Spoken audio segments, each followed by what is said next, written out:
শেখ মুজিবুর রহমানের মূর্তি যেভাবে হারাম, জিয়াউর রহমানের মূর্তিও হারাম। জিয়াউর রহমানের মূর্তি বানানো যেভাবে হারাম, আপনার গোলাম আজম জামাতের আমির ওনার মূর্তি বানানো হারাম।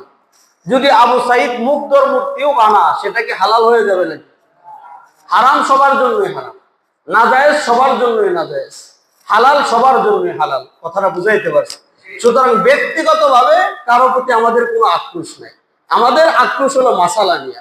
এবার এই মাসালা যদি শেখ মুজিবের দলের লোক করে, এটাও হারাম। জিয়াউর রহমানের আদর্শের লোকেরা করলেও হারাম।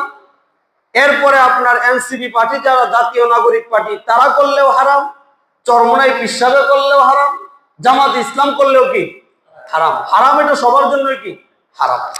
এমন না যে এক দলের সরকারের লোক গিয়ে মূর্তির কাছে চাইছিল, হারাম ছিল, এখন যারা ক্ষমতায় আসবে তারা গিয়ে মূর্তির কাছে চাইছে, হালাল হয়ে গেছে। বিষয়টা কি এমন নাকি?